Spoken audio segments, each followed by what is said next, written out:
Welcome to MMA on the Rocks. My name is Bill Welker, and you are listening to episode 107 of the podcast, or you're joining us here on YouTube.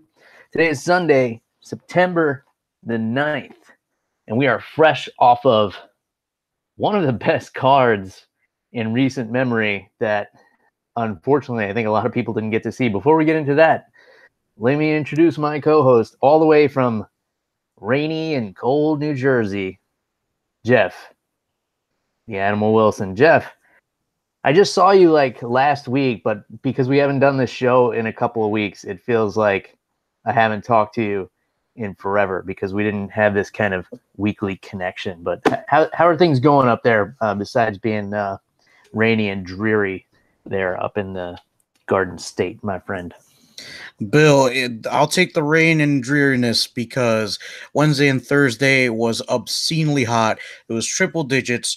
We started school, and my school district at least, and a lot of districts in New Jersey, Wednesday and Thursday were called half days because they didn't want the kids to be in the heat all day. And not every school is air conditioned because for those of you who don't know, a lot of schools are old buildings, like old factories and things like that. So they don't have these like central AC and stuff because they're such old buildings. But Bill, things are starting to cool down.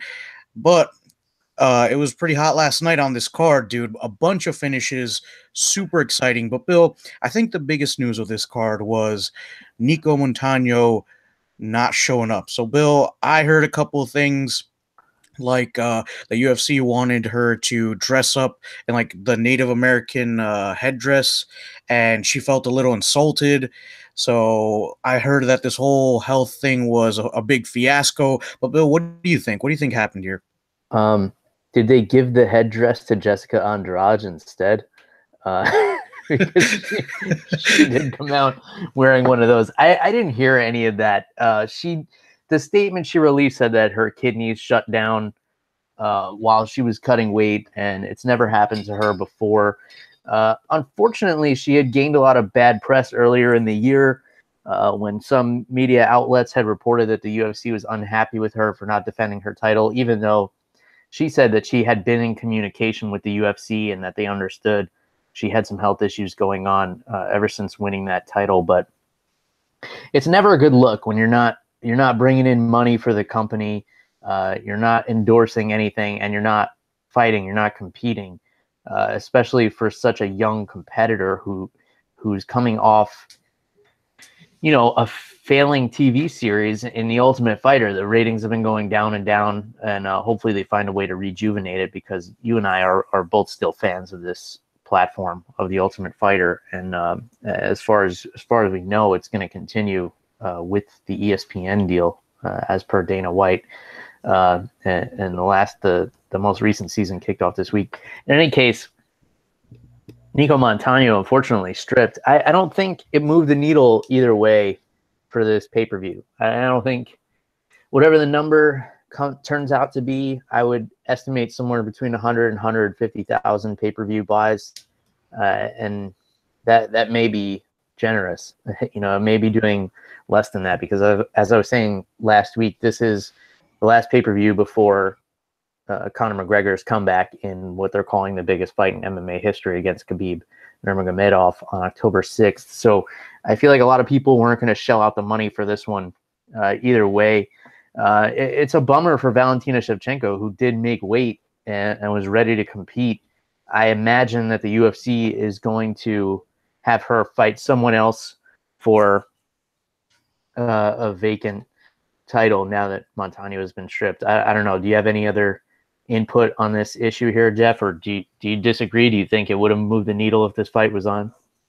Well, Bill, I'll be honest with you. For me personally, I would have liked to see Valentina Shevchenko in there.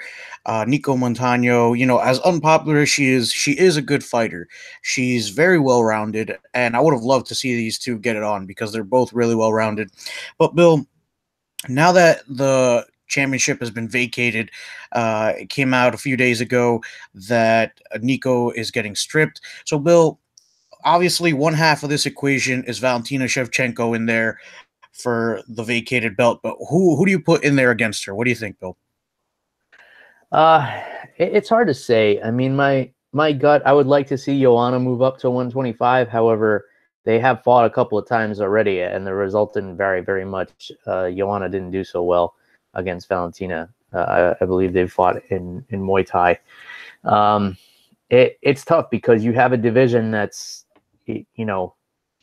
pretty new, and you have a lot of women who are kind of on the cusp of the division below and the division above.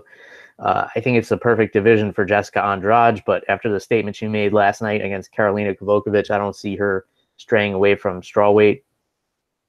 It's really hard to say. Maybe Claudia Gadelha moves up because she's been having a hard time down at strawweight. I don't know if she struggles to make weight or not, but she seems pretty muscular to me. So her and Valentina might be good for that belt. I don't know. What are your thoughts on it, Jeff? Yeah, Bill, I am of the opinion that it would be awesome if, what's her name? I just blanked on it. You just said her name. This former, Joanna, not the champion. I would love for her to move up to 125 and fight Valentina Shevchenko. I think that's a real treat for a lot of UFC fans. Because other than that, I can't think of too many flyweights. I mean, maybe Sujara Eubanks, but she struggles really bad to make weight. And that's why she didn't fight Nico for the finale of that season of The Ultimate Fighter. Mm-hmm. So I think there are a few options here, but for me, the one that stands out the most is either Joanna, not the champion, versus Valentina, or Claudia Gadelha against either Valentina or Joanna. I think those three in there have like a really good chemistry, and I think that their matchups against each other are awesome. So I think that's a real treat for anybody. Yeah, I mean, it's pretty much a blank slate now. You could even do a tournament in this division if you wanted to. I don't know if we have enough names to throw in the hat for that, but I imagine it's just going to be Valentina Shevchenko against somebody for the vacated title. In any case, a title that's not vacant and that was reclaimed by the champ last night, Tyron Woodley against Darren Till. Jeff, I texted you earlier in the week, and I told the listeners last week, I don't really see what Darren Till could have brought to the table here besides a puncher's chance. Tyron Woodley is just so well-rounded. His fight IQ is so high, and he lost a lot of credit for that in his last couple of performances, but he did win the fights, and he was in there against really tough competition. So he comes back from a long layoff and just demolishes Darren Till, makes him look like he doesn't even belong in the cage with him. And he walked away with his championship intact, and he walked away with his black belt in Brazilian Jiu-Jitsu after submitting a very tough and very large opponent in Darren Till. I was saying last week, and a lot of the narrative this week has been that the size difference isn't that much, that Till is only 3 inches taller. They have the same reach and the same leg reach, but in that cage, Darren Till looked like a middleweight standing across from Tyron Woodley, and Woodley didn't bat an eye. He went to work and he did what he had to do. What were your thoughts on this fight, Jeff? Bill, I'm not going to lie to you. I had a couple of moments of doubt for Tyron Woodley because Darren Till had been hyped up so much, and they had him doing a bunch of interviews, and even in the previews for this fight, it kind of looked like the media was siding with Darren Till. So I did have my doubts, but Bill, listening to the episode last week, and unfortunately I couldn't make it.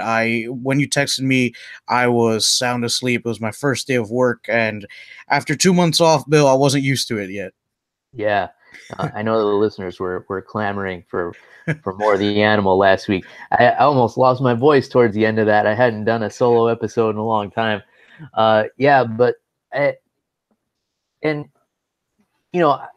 This is pretty much exactly how I saw this fight going. Tyron Woodley has faced a lot of southpaws in the past, as I said last week, and I saw him circling to Darren Till's weak side, which is what he did.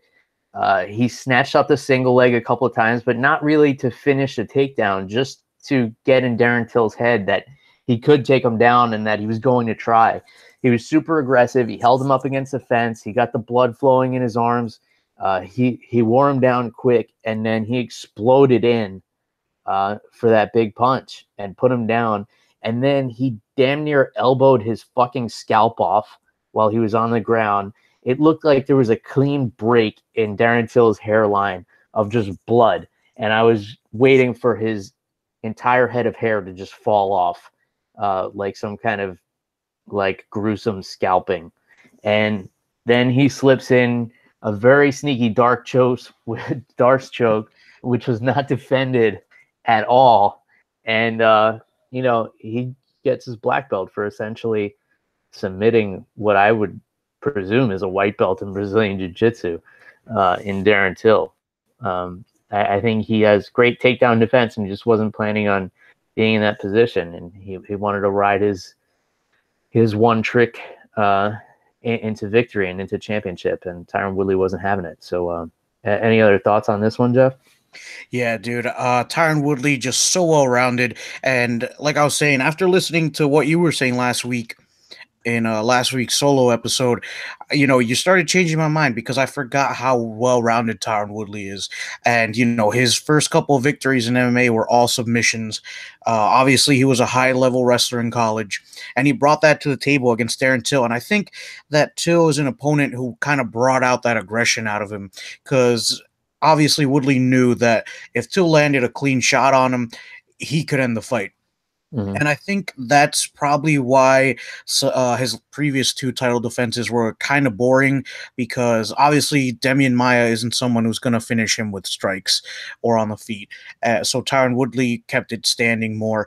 And against Stephen Thompson, he was just so hesitant that Tyron Woodley didn't get to use his style of being backed up against the cage and loading up that right hand.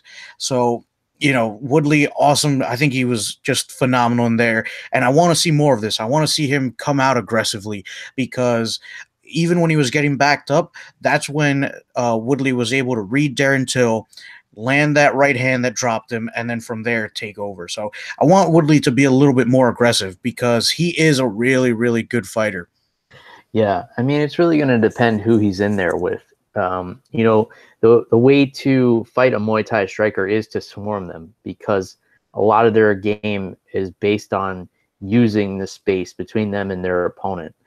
And they're typically slow starters. I know Darren Till has been aggressive in past fights, but for the most part, Muay Thai strikers are very slow to start in the first round. So rushing him was a great tactic. And look, if this was a straight kickboxing match with no worries about a takedown, I would probably favor Darren Till. But, Woodley did a great job of circling to the right side, snatching up that single leg to get in Darren Till's head about the takedown, holding him up against the cage, and then exploding with the punch after he had him thinking about all these other things that he could possibly do to him. It was a really fantastic strategy by Woodley and really poor jiu-jitsu defense by Darren Till. He's got to get himself some jiu-jitsu. I know he was rocked and everything, but you got to feel that choke coming in, that big Tyron Woodley arm slipping around your neck and locking up that choke is not something that is really unnoticeable. They told him to train jiu-jitsu, but I guess he didn't really care, Jeff. I don't care. I don't really care. They told me to train jiu-jitsu. I don't really care.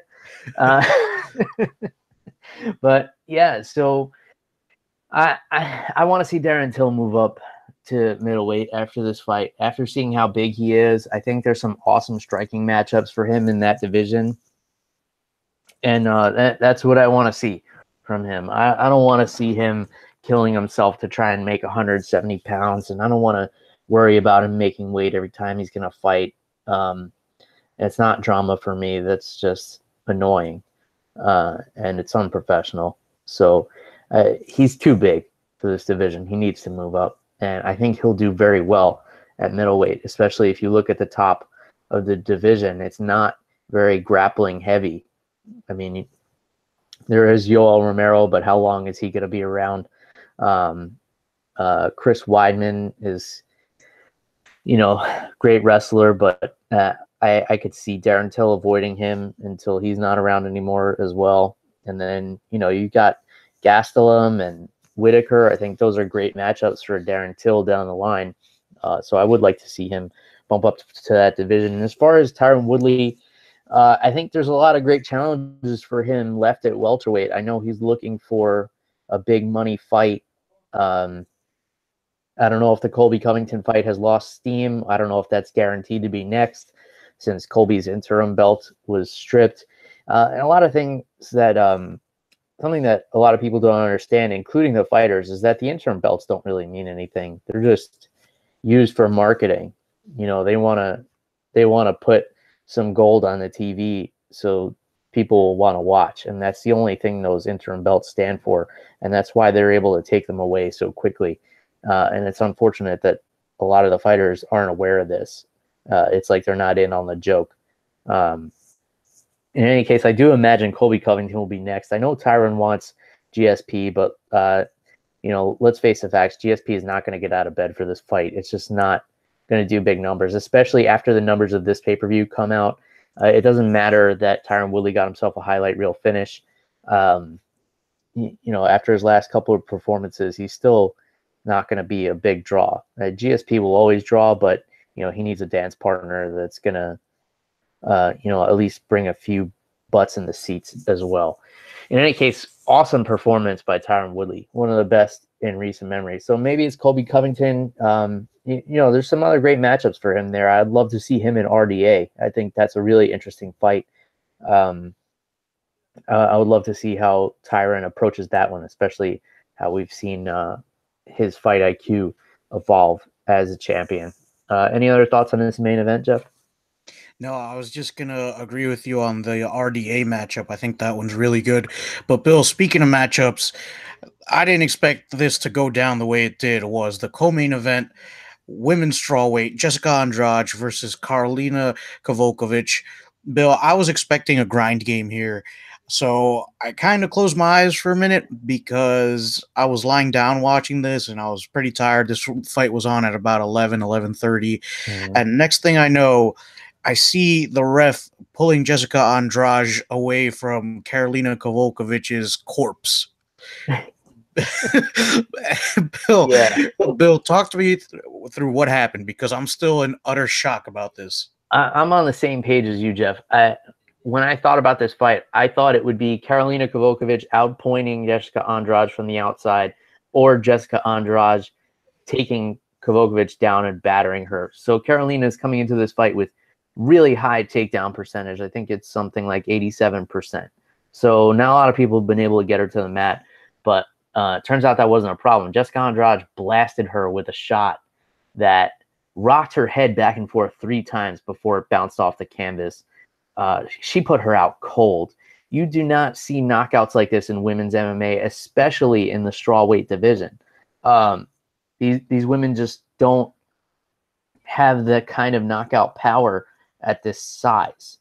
You know, when you're getting up to the featherweights and even the bantamweight, sometimes you'll see some pretty nasty knockouts, but I can't remember a knockout so vicious in women's MMA. I'm sure there have been, maybe Chris Cyborg, you know, Ronda Rousey and Holly Holm come to mind. Maybe Ronda knocking out Betch Correia, but this one was like scary, brutal. Like it looked like there was damage being done to Karolina's spine on the way down. So yeah, it was nasty. Yeah, Bill, I think that if this were a Mortal Kombat video game, that would have been a fatality, dude.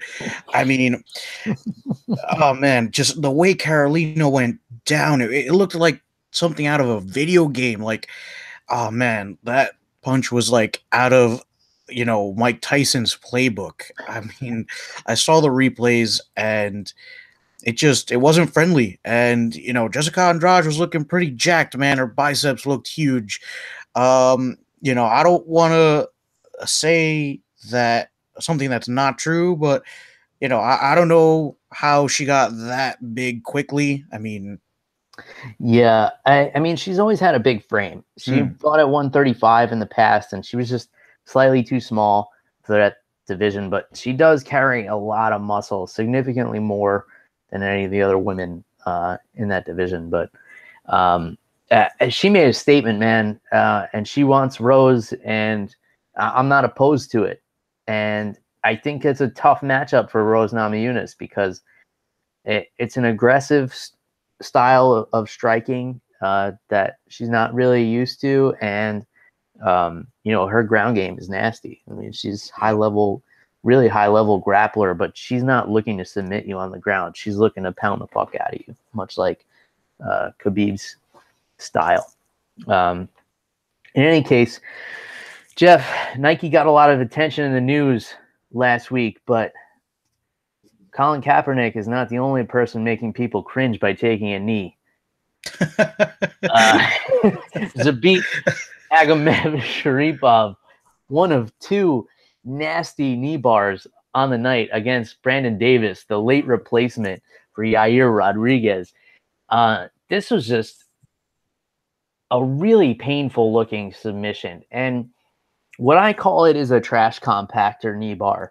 So a trash compactor is basically, you take your opponent's neck and try to crush it to their ankles, basically fold them in half until they submit. So what Zabit did was he was on Brandon Davis's back. Davis stands up and Zabit reaches underneath his ankle and pulls his ankle to his ear and somehow keeps control of his back and hips in, causing a really nasty amount of pressure on the knee of Brandon Davis. And this was the second submission, the very same submission we saw in the same night. Aljamain Sterling did it to Cody Stamann in the same round, just a couple of fights earlier. And these are two guys who come from very similar jiu-jitsu pedigrees. So both of them are from the Renzo Gracie lineage. Zabit trains under Ricardo Almeida, who is a black belt under Renzo Gracie, and Aljamain Sterling trains under Matt Serra, who is also a black belt under Renzo Gracie. So you got to think this is something that they're working, in that Renzo Gracie lineage there. But man, what a nasty end to a fight that was really impressive. Brandon Davis hanging in there. I think Zabit was trying a little too hard to be flashy with his striking in the first round.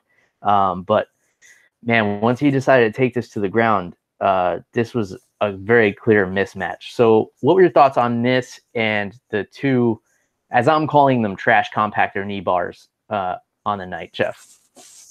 Bill, I think that's a good name for them because that's basically what was happening to both of these guys. They were getting folded up, man. And I thought that Brandon Davis actually did a good job of being in Magomed Shapirov's face. I thought he was unafraid, despite taking this fight on short notice and despite all the hype behind Zabit, who we've talked about a lot on this show. He's a really well-rounded fighter, and he's scary, man. And what Zabit did in that knee bar was really interesting because his other foot went around Brandon Davis's free leg and kind of trapped that leg too. He had him stretched out like a black widow eating a mosquito. It was cool. But anyway, man, just since we're already on the subject with Aljamain Sterling, I felt like Aljamain Sterling's knee bar was more vicious and Zabit's was a little bit more technical in its setup. But Aljamain Sterling kind of took Cody Stamann down on his side, and it looked like there was some bad damage to the knee. He might have popped something in it. And with Zabit, it was more calculated, and you could see there was some damage to that hamstring, which I'm sure was killing Brandon Davis. But yeah, dude, those Hendo guys are tough, and especially out of New York, where you have the Danaher Death Squad, and they work a lot on those leg locks. So it's awesome to see that transition from competitive jiu-jitsu to MMA, where it's not always optimal to go for maybe a leg lock. Yeah, I would like to hear from Brandon Davis and Cody Stamann to see what they felt in that situation, because like you said, the only difference was with Zabit's submission, he was on his back, and it looked like the pressure was more from folding Brandon Davis in half. It didn't seem like there was that much pressure on the knee, although I'm sure it was bad. But with Aljo, he was on top of Cody Stamen. So Cody had all of Aljo's body weight coming down. And Aljo's a big bantamweight, so that's a lot of weight to come crashing down on your knee. And it looked like his leg was really torn up once Aljo got off of him. I don't know what's next for Zabit. I don't know if he just bypasses Yair and they're going to forget about that fight, or if they make that fight happen. I don't really know. I think there's a lot of really exciting fights for him in that featherweight division, though. Maybe someone like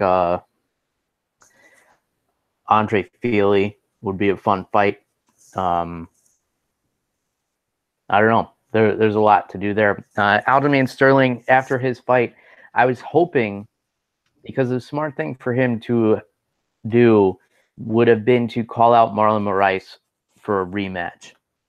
That's what I was hoping he would do. What I knew he would do, and what he wound up doing, was call out Dominic Cruz.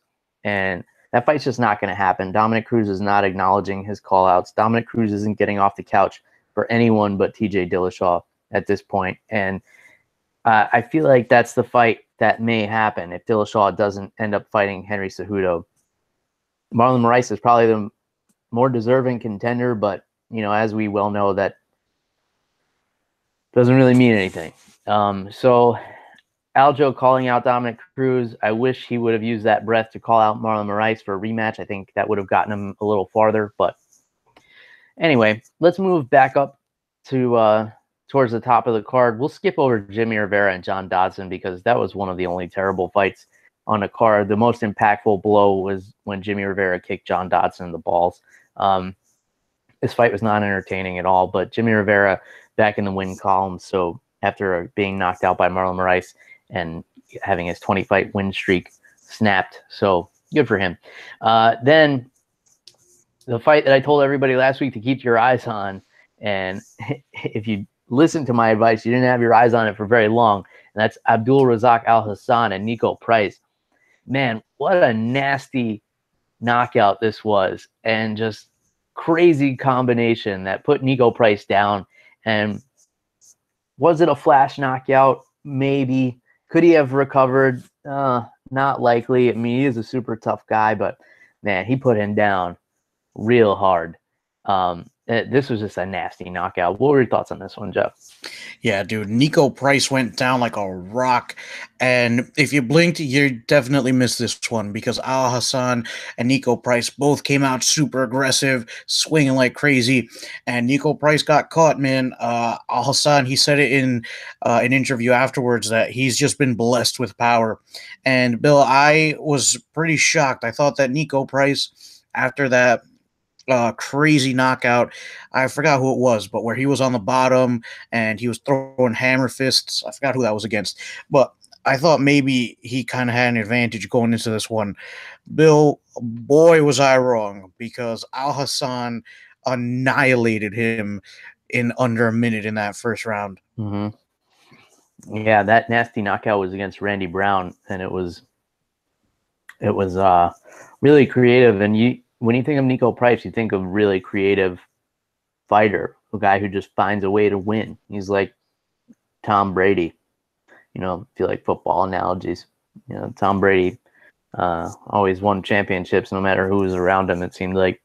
But yeah, what a knockout. And then the fight right before that, I think, was probably the worst beating we've ever seen in women's MMA, and that was Tatiana Suarez over Carla Esparza. Carla Esparza got off maybe 3 or 4 hard shots in that fight, but this was just 2 rounds and 4.5 minutes of an utter thrashing that was even hard to watch at some point. It looked like Carla Esparza's cheekbone was broken in the first round. She had a huge hematoma above her left eye, and then next to her eye, she had something else going on. It looked like she was hatching an alien out of her face. It was a gruesome beating. And going into this fight, I had a feeling it wasn't going to go well for Esparza. I didn't think it was going to be this bad. I don't think anybody could have predicted the level of destruction that took place in this women's strawweight competition. And Tatiana Suarez really showing off her wrestling credentials, taking down Carla Esparza, who is known to be one of the best wrestlers in the division. And Tatiana Suarez made it look easy. Her takedowns were beautiful. She chained together takedowns seamlessly and was able to get Carla down. And then once she did, man, what a fucking beating this was. What were your thoughts on this one, Jeff? Yeah, dude, this was hard to watch, man. I'm a fan of Carla Esparza, and she got annihilated in there, man. That first round, probably easily a 10-8 round for Tatiana Suarez. And the second round, we saw a little bit more life out of Carla Esparza. She was kind of bouncing up, able to escape Suarez a little bit. But in that third round, it was to no avail, man. Like I said, super scary. Tatiana Suarez looked like the female Khabib Nurmagomedov in there, man. That reminded me of when Khabib beat Michael Johnson. So super great performance from Suarez. She looked dangerous in there. Dude, what do you think is next for Suarez? Because I think she's thrown her name in the hat as a contender. Yeah, after this performance, beating the former champion the way she did, I'd say definitely. The only problem is Jessica Andrade getting the fight of the night bonus, or the performance of the night bonus, with her knockout in the co-main event slot. So she's going to have to get at least behind her in line. I think she's going to need one or two fights before she's fighting for the title. But I don't want to get too ambitious here, but I see this woman as a champion at some point. Just the way she puts her takedowns together, I don't see anybody being able to stop them in this division. And then once she gets you down, it's a nightmare. So we'll skip over Aljamain and Cody Stamann because we already went over that. So hometown boy Jeff Neal with a nasty head kick knockout over Frank Camacho, and he lit him up with a combination. It looked like he unloaded everything he had in him up against the cage, and Frank Camacho said, "Come on." And it looked like Neal had kind of blown his wad a little bit, and then he just unleashes this head kick that puts Frank Camacho unconscious. And this is a finish like in the middle of a really exciting card of finishes that, hopefully doesn't get lost in the tidal wave that this card was. But man, what a performance by Jeff Neal. He gets to show off, get a highlight reel finish in front of his hometown crowd. And this was another one of those knockouts that was scary, that you felt bad for Frank Camacho as soon as it happened, because you just know there was some serious damage done there. What were your thoughts on this one, Jeff? Bill, Camacho was looking okay. And, Neal threw kind of like a question mark kick where it came up really weird, and Camacho kind of bent down into it, thinking it would maybe be a body kick. And once that kick connected against his skull, he went down right away, and Jeff Neal didn't jump on him. I think he knew that he had that KO. This was a really back and forth fight up until that point, though. I was thinking that we were heading into, a third round decision, but Jeff Neal threw that theory out the window, man. This was a really fun fight. And like you said, I hope it stands out too, because there were so many finishes on this card. So super exciting. And dude, I can't wait to see what's next for Jeff Neal in this welterweight division. Yeah, for sure. He's a really exciting striker. So hopefully they give him somebody who is going to let him showcase that a little bit more before you get into all the grapplers that are just circling the Shark Tank at the top of this division. All right, so usually, Jeff, what I do is just kind of rattle off a couple of fights and tell you what stands out, but I'm going to go into a little bit more detail, and I'm going to run down the rest of this card, and then you could tell me what your thoughts kind of are. So I'll start with Darren Stewart and Charles Byrd. This was a really incredible fight. Charles Byrd dominating the first round. It looked like he was going to get Darren Stewart out of there. Like, he may not have even answered the bell for the second round, but not only did he answer it, he comes out and punches and elbows Charles Byrd into a TKO. Really impressive performance, really impressive comeback by Darren Stewart. Then Diego Sanchez and Craig White, not a good night for anybody named White. Craig and Alex White back-to-back losses here by two really tough veterans. So Craig White says, I'm going to have a really nostalgic nickname like the Thundercat, and I'm going to paint my toenails red, and I'm going to kiss Diego Sanchez at the weigh-ins. And those are his priorities. And Diego Sanchez says, that's cute. I'm going to fold you in half like a cheap card table and beat the fuck out of you for 15 minutes. And that's exactly what he did. The beating he put on this kid was unreal. This was vintage Diego Sanchez. I guess he's been going through some personal problems and everything like that. We know he's had the drama with Jackson Wink and Cowboy Cerrone and all this that's been in the news lately. But man, what a performance by Diego Sanchez, who showed at 36 years of age and being the sole survivor of the first season of The Ultimate Fighter, he can still beat some ass. And he put it on that kid who's a good 10 years younger than him. Then we had Jim Miller coming out and blasting Alex White. Alex White, who says, I don't really watch much MMA. And Jim Miller says, that's cute. Let me show you who I am. And puts this kid on his ass and chokes him out in a minute and a half. And this was vintage Jim Miller, who has been battling Lyme disease for the past couple of years. And if you know anybody who has Lyme disease, this is a debilitating injury that stops people, or a debilitating sickness that stops people from doing their jobs. And not only did it stop Jim Miller from doing his job, he's still beating the fuck out of people after 30 UFC fights, a record-breaking 30th UFC fight for Jim Miller. Then the last one I'm going to give you, Jeff, I know I'm throwing a lot at you at once. In a card that was stacked with finishes, with brutal knockouts, with unusual submissions, the fight of the night was a split decision between Irene Aldana and Lucy Pudilava. These two girls stood toe-to-toe and slung leather at each other's faces, and it was one of the most exciting fights I've seen in a long time. And that's where I'll cut it off on this card, Jeff. But if you had to pick one of those fights that really stood out to you, which one are you going with here? Man, a lot of tough choices here, Bill. But if you got to give me just one, while I did enjoy all these fights, I think they were awesome. I got to go with Diego Sanchez versus Craig White, man, because Diego Sanchez taught this kid a lesson.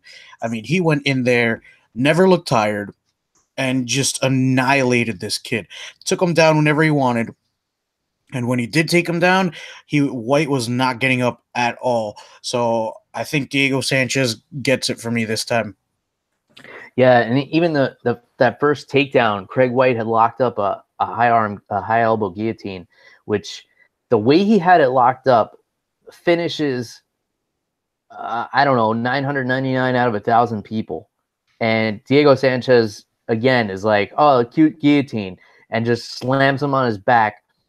Craig White's throwing up kicks in his face and landing them, and Diego Sanchez just walking right through them and grunting as he's pounding this kid in the face. It was so savage.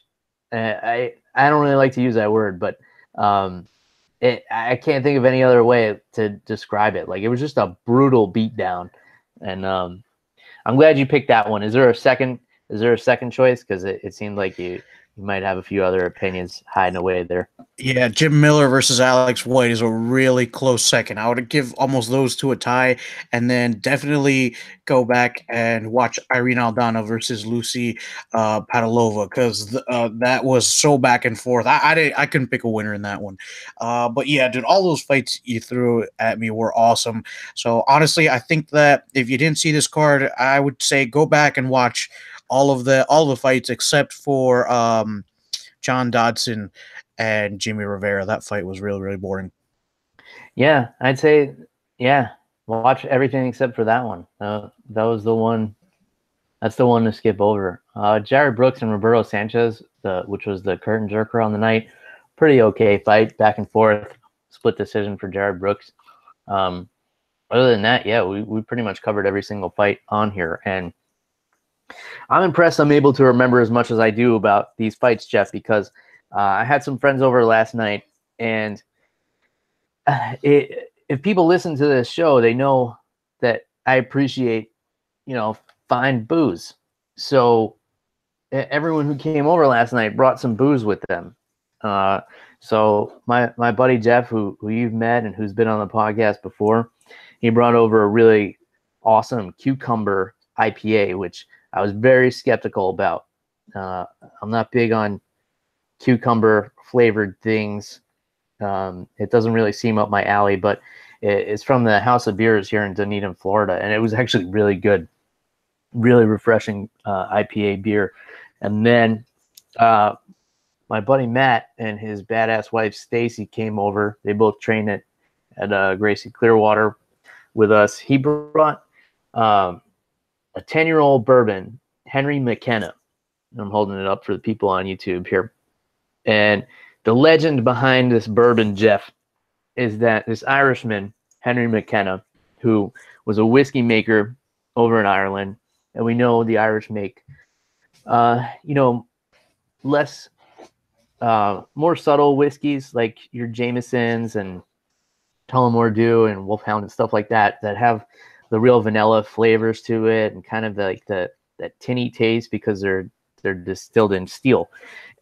So Henry McKenna moves to the United States somewhere around Kentucky for some reason, and he falls in love with bourbon, and he decides to take his Irish whiskey recipe and he's going to make bourbon out of it. And the way you do that is you age it in oak barrels. So not only did he make it a bourbon, he made it a bottled in bond bourbon. So in order to be bottled in bond, and we've talked about this a couple of times on the show, everything has to come from one distillery. So it all has to come from the same batch. What a lot of the bigger companies will do is they'll kind of mix batches from different places to keep flavors consistent. So it's got to come from one distillery. It's got to be stored in a federally bonded warehouse under U.S. government supervision for at least 4 years, and it's got to be bottled at 100 proof. So this whiskey, it's super alcohol heavy on the nose because it's 100 proof, but then the flavor just really hits you right off the bat, and it's got some awesome bourbon flavors to it. A lot of vanilla, a lot of caramel, all the great flavors that you look for in a bourbon. And I was sipping on this neat, and then finally we get to who we call the penny loafer pummeler. Paul brought over a bottle of Macallan 18-year scotch. So Paul, big wine connoisseur, decided he wanted to get into some scotch. And as you can see, I'm holding up the bottle here on YouTube. As you can see here, we got into a lot of this scotch last night. I mean, what can you say about Macallan? It's legendary scotch, and this is an 18-year-old bottle. So it was a heavy night of booze, Jeff. I thought I was gonna feel like Karolina Kovacevic waking up this morning, especially with the baby waking me up early. But baby slept in. I guess she knew it was UFC night, so she went easy on old dad this morning. And yeah, so that's that. And you and I had a couple of beers a few weeks ago, Jeff. So you want to talk about any of your alcohol findings over the last couple of weeks since you've been on the show? Well, we're at the beer spot, which we go to pretty frequently. When we're together, and I had a purple haze, which it's got a little bit of citrus at the end, but overall really refreshing. It was a hot day when we went, so that is definitely one of my go-tos on a hot day. And dude, I just want to give a shout out to Matt and Paul and Stacy and Jeff, who I had the pleasure of meeting while I was out there in Florida when I went to visit you guys. And a shout out to Gracie Clearwater for having me over. Coach Jeff Bailey, Coach Bill, thank you guys for having me over. It was a pleasure. I liked you guys' setup, man. I felt like I was in a Rocky movie. It was awesome. Powerful Coach Bill just got his black belt. Shout out to him. Awesome. Well deserved. Been doing jiu-jitsu a long ass time. I gotta have him back on the podcast to tell the story of how he got into jiu-jitsu. I don't want to tell it because I wouldn't do it justice at all. We got to have we got to have a repeat of the Para Bills episode. Go back and listen to that one if you want to know who Coach Bill is, if you don't already, which you should. So in any case, moving on to Russia next week.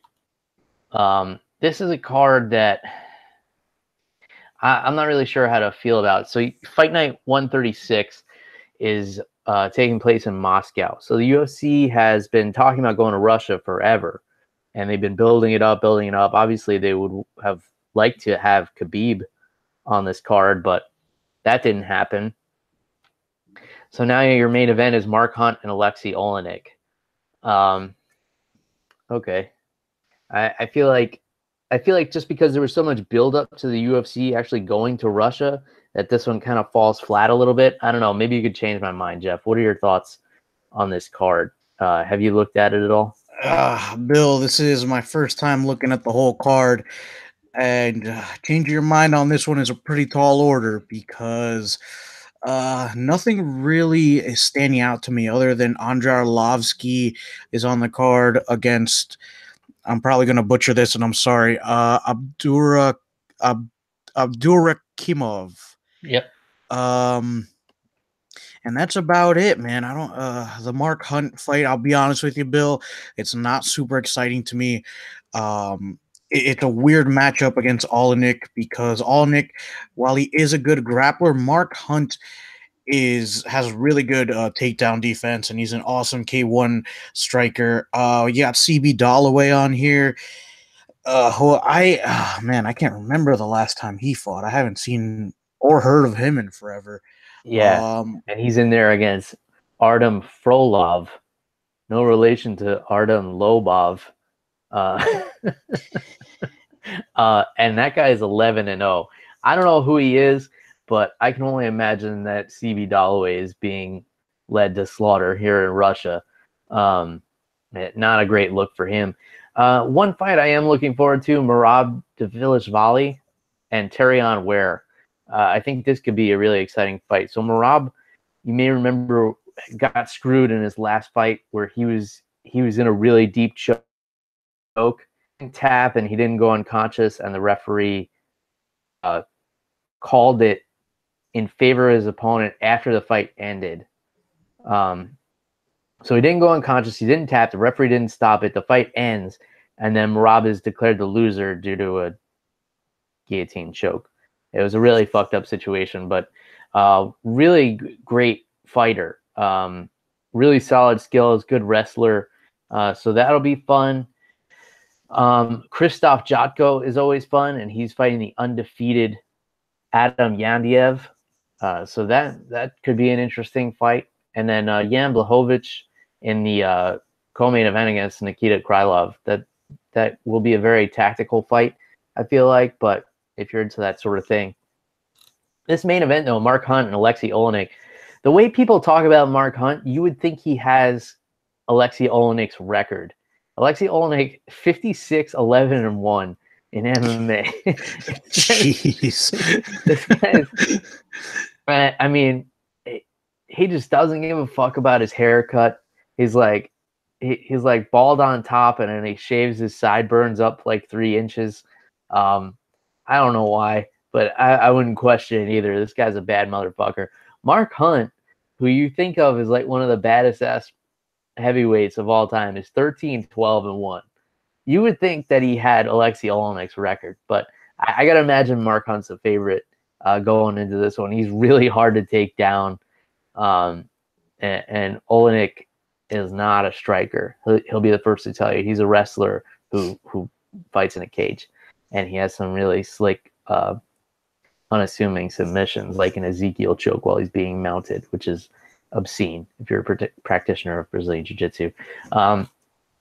Any other thoughts on this fight, Jeff? Did I point out anything that you may have missed here? Yeah, I guess you're changing my mind a little bit. I am excited for the Blachowicz fight versus Nikita Krylov. That looks like it's going to be, like you said, a tactical battle here. Mm-hmm. But overall, we'll see. You know, this might be a sleeper card. I feel like there could be a potential for some really good fights here. Yeah, I think I would be more excited about this one if we were coming off a dud of a pay-per-view. I would be like, oh, well, maybe this fight night will be good. I don't know a lot of these guys, but that's usually a more exciting card. But I feel like I'm good for a little while. Like, we had so much excitement. I can kind of ride the high from UFC 228 for a little while. In any case, Jeff, I think we've gotten a little bit longer than usual. I know we had to catch up a little bit, and we went deeper into this card than we usually do, just because there were so many great fights. We usually don't cover every single fight and break down every single fight, but it was worth it this time. So, anything else you want to get off your chest before we wrap things up here? Yeah, I think it's going to be an interesting couple of weekends of MMA. Then we get 2 weekends straight of MMA, then 1 weekend off, and then it's time for Nurmagomedov and McGregor to get it on. So, Bill, I think it's going to be a really exciting month of fights, man. Yeah, and I know a lot of people have been talking about that fight for a while now, and that's not my style. I don't like looking too far ahead. I've never been that guy like, 29 days until I go on vacation or anything like that. I always kind of look at what's right in front of me. So I'm trying to find some little golden fights here on this Fight Night 136 coming up, and then we'll get into Khabib and Conor. There's plenty of time for that, and it'll be fun once we do. So I think that's all we got for this week. If you guys want to let us know what you're thinking and drinking on social media, you can get to Jeff at @animal_Wilson on Twitter. And you guys know how to get a hold of me. It's at MMA on the Rocks on all your favorite social media platforms, or send me an email, MMAonTheRocks@gmail.com. That's all we got. Until next week. Cheers, everybody. Goodbye.